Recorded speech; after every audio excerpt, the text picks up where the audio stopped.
जय हिंद दोस्तों, स्वागत है आप लोगों का अजय सर जी यूट्यूब चैनल पर। दोस्तों, यह वीडियो मोटिवेशन के उद्देश्य से बनाया जा रहा है। आज के वीडियो में मैं आप लोगों को मेरी जो है वर्तमान की सैलरी कितनी है। मैं उच्च प्राथमिक विद्यालय में सहायक अध्यापक के पद पे कार्यरत हूँ। वर्तमान में मुझे कितना सैलरी मिलता है यह आपको बताने वाला हूँ।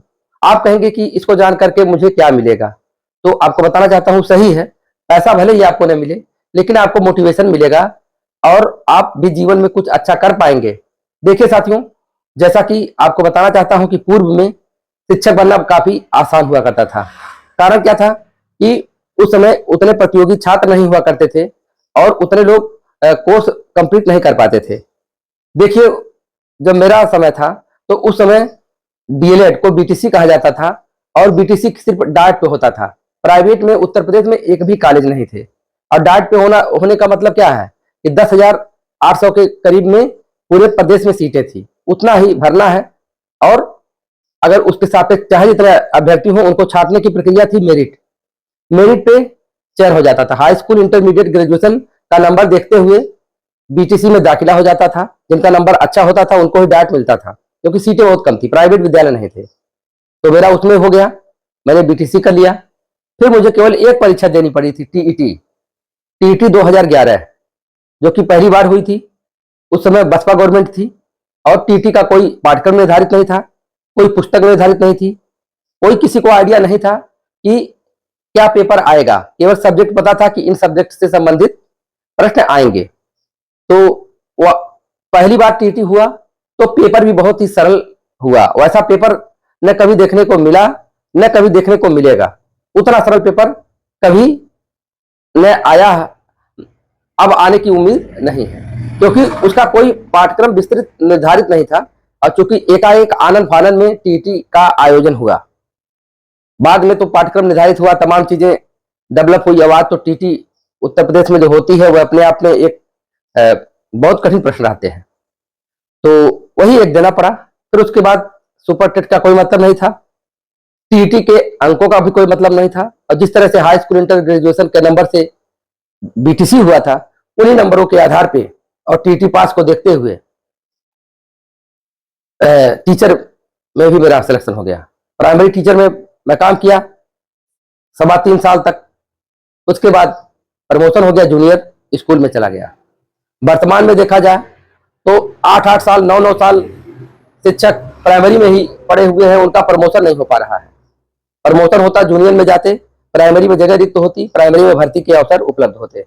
लेकिन जहां मेरे समय में 3 साल में, 3.25 साल में हुआ था, आज 9 साल में भी प्रमोशन नहीं हो पाया। एक प्रकार का दुर्भाग्य का विषय है और शिक्षकों के लिए, नए प्रतियोगी छात्रों के लिए, सबके लिए यह दुर्भाग्यपूर्ण बातें हैं।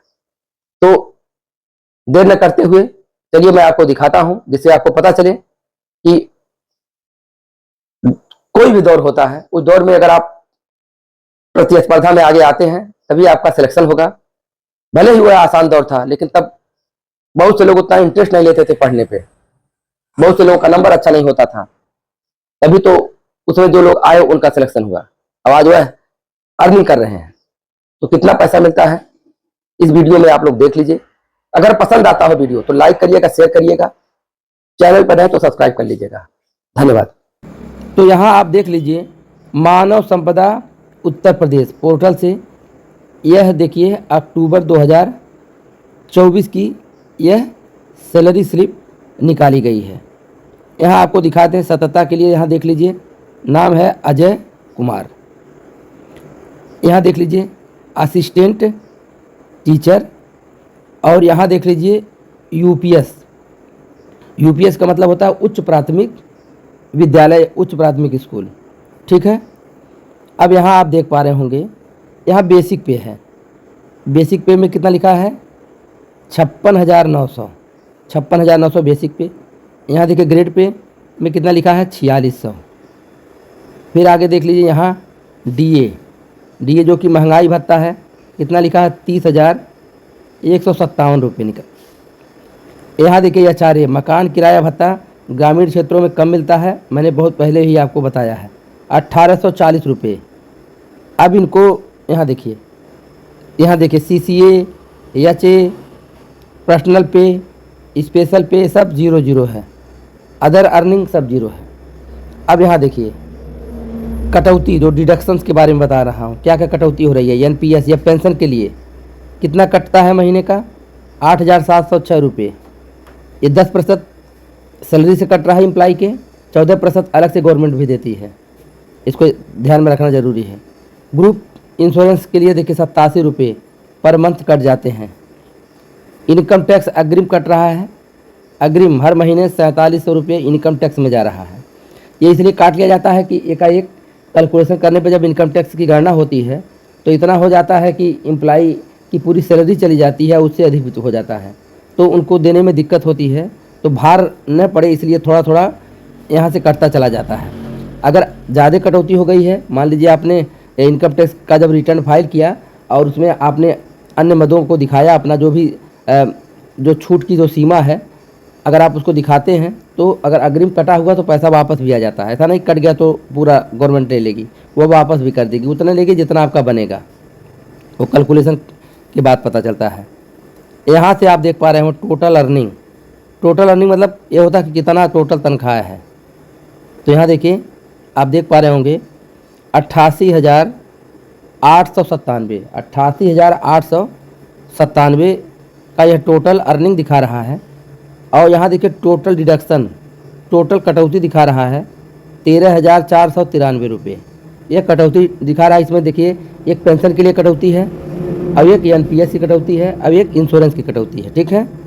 और यहाँ देखिए नेट पे, नेट पे अर्थात यह है जितना पैसा आपके खाते में पर मंथ आएगा वही नेट पे है। 75,404, 75,404 रुपये आपके खाते में आएगा, अर्थात मेरे खाते में आएगा। तो आशा करता हूँ कि ये जो जानकारी है आपको कुछ ज़रूर मोटिवेशन देगी। आप मेहनत करेंगे, अपने जीवन में कामयाब होंगे और अच्छा खासा पैसा कमाएंगे, अपने परिवार का ध्यान रखेंगे। वीडियो पसंद आए तो लाइक करिए, शेयर करिए, चैनल पर नए हैं तो सब्सक्राइब कर लीजिएगा। धन्यवाद।